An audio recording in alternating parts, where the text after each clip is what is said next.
का रहन सहन सब बहुत ज़रूरी होता है। ये तो नहीं कह सकते कि पैसा ही सब कुछ है, पर हाँ, सब कुछ पाने के लिए पैसा ज़रूरी है। काश काश कि मैंने ये बुक 20 साल पहले पढ़ी होती। ये लाइन अमेरिका के एक बहुत ही बड़े बिल्डर लैरिसन क्लार्क ने कही थी जब उन्होंने रिच डैड पुअर डैड पढ़ी थी। वक्त ऐसे ही बीत जाता है और हम काश में फंसे रह जाते हैं। ऐसी बहुत सारी चीज़ें हमें जब पता लगती हैं जिससे हमारी लाइफ बदल सकती थी, हमें कुछ सीखने को मिल सकता था, हमें तरक्की करने को मिल सकता था, पर वक्त बीत चुका होता है और बस रह जाता है तो ये एक काश कि मैंने ये कर लिया होता। इस किताब में कियासाकी ने अपने दो पिताओं का रेफरेंस लिया है, एक जो रिच डैड थे जिनके पास बहुत पैसा था और एक जो पुअर डैड थे। रॉबर्ट कियासाकी अपने दोनों पिताओं को, दोनों डैड्स को बराबर का सम्मान देते थे और उनके जो दोनों पिता थे वो भी उन्हें उतना ही प्यार करते थे। बहुत सारे लोगों के सवाल हो सकते हैं कि एक ही वक्त पर एक इंसान के दो पिता कैसे हो सकते हैं, या कोई और क्वेश्चन। मुझे लगता है कि हम अगर इस बात पे ध्यान दें कि रॉबर्ट कियासाकी हमें समझाना क्या चाहते हैं, तो हमारे लिए फ़ायदे की बात होगी। हो सकता है उन्होंने ऐसा मान लिया हो सकता है उन्होंने अपने मन को पुअर डैड और अपने दिमाग को रिच डैड माना हो, या ये हो सकता है कि एक डैड उनके रहे हों और दूसरे डैड उनके किसी दोस्त के, कुछ भी हो सकता है। इम्पॉर्टेंट ये नहीं है कि ये जो डैड का रेफरेंस लिया उन्होंने, ये कहानी है या काल्पनिक है। असल बात ये है कि रॉबर्ट कियासाकी हमें समझाना क्या चाहते हैं, हमें बताना क्या चाहते हैं। चलिए मान लेते हैं कि रॉबर्ट कियासाकी के दो पिता थे और उनमें से एक बहुत अमीर थे, एक बहुत गरीब थे। तो रॉबर्ट कियासाकी कहते हैं कि सोच जो है वो बहुत बड़ा रोल प्ले करती है, और इसी माध्यम से रॉबर्ट कियासाकी कहते हैं कि हालांकि वो दोनों पिता उनके अपने थे, हालांकि वो दोनों पिता उनका उतने ही शिद्दत से, उतने ही मन से ख्याल रखते थे, उतना ही प्यार करते थे, अपनी जान निछावर करते थे और हमेशा उन्हें सिखाने की कोशिश करते थे, जिंदगी में आगे बढ़ाने की कोशिश करते थे। पर ऐसा क्यों था कि उनके एक पिता अमीर थे और एक पिता गरीब? सारा खेल सोच का है, सारा खेल नजरिए का है। नजरिया ही इंसान को तरक्की दिला सकता है और नजरिया ही इंसान के जीवन की नाव डुबा सकता है। तो ये हमारे ऊपर है कि हम किस रंग के चश्मे को पहनकर कैसा मौसम देखते हैं। किसी शायर ने क्या खूब कहा है कि जैसा दर्द हो वैसा मंजर होता है, अरे मौसम तो इंसान के अंदर होता है। और उसी अंदर के मौसम को हमेशा बनाए रखने, अपने आप को पॉजिटिव रखते हुए, अपना नजरिया सकारात्मक रखते हुए अगर हम आगे सोचें तो कुछ अच्छा तो जरूर होगा।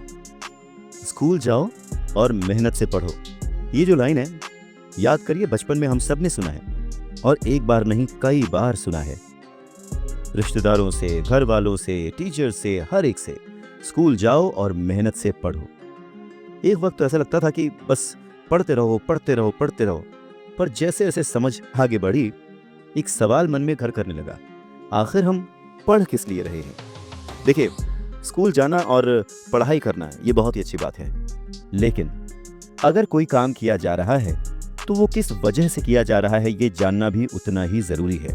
अपनी पढ़ाई पूरी करने के बाद हम सबसे पहले जॉब ही ढूंढते हैं ना, ये सोच करके जॉब मिलने पर हमारी सारी प्रॉब्लम्स दूर हो जाएंगी, पैसे मिल जाएंगे, हम घर बना लेंगे, गाड़ी खरीद लेंगे और जो भी ज़रूरतें हैं पैसे से जुड़ी हुई वो सब पूरी कर लेंगे।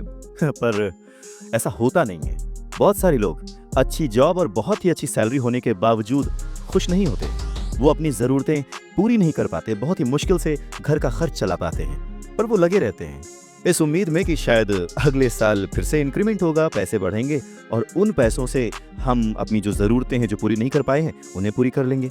और वो और ज़्यादा मेहनत करते हैं प्रमोशन पाने के लिए। पर वक्त के साथ साथ हमारी ज़रूरतें और हमारा लालच बढ़ने लगता है। पहले तो पैसे के बिना रहने के डर से हम बहुत मेहनत करने लग जाते हैं, और उसके बाद जब हमें सैलरी मिलने लगती है तो हमें लालच और ज़्यादा पाने की इच्छा जाग जाती है। और चूहे बिल्ली के इसी खेल में हमारी ज़िंदगी का भी एक पैटर्न बन जाता है। ज़्यादा मेहनत करो, ज़्यादा पैसे कमाओ, ज़्यादा पैसे कमाओ, घर का खर्च चलाओ, पैसे खत्म, फिर ज़्यादा मेहनत करो, और ये जो विशेष सर्कल है ये चलता रहता है। और इसी सर्कल में हम गोल गोल गोल गोल घूमते रहते हैं। अगर हमारे पास ज़्यादा पैसे आ भी जाएं तो भी हमें इस विशेष सर्कल में घूमने की आदत पड़ जाती है। हमें डर और लालच पर काबू पाना सीखना बहुत ज़रूरी है, क्योंकि अगर हम अमीर बन भी गए तो इन आदतों की वजह से हम हमेशा डर के साए में रहेंगे और अपनी ज़िंदगी को एंजॉय नहीं कर पाएंगे। पहले के ज़माने में शिक्षा एक जरिया थी लोगों की पर्सनैलिटी डेवलप करने का और आसपास के हर विषय में उन्हें जानकारी देने का। पर वक्त के साथ साथ पढ़ाई का लक्ष्य, उसका गोल बदल गया। पढ़ाई का मकसद रह गया बड़े होकर अपनी जीविका चलाना, ब्रेड एंड बटर कमाना।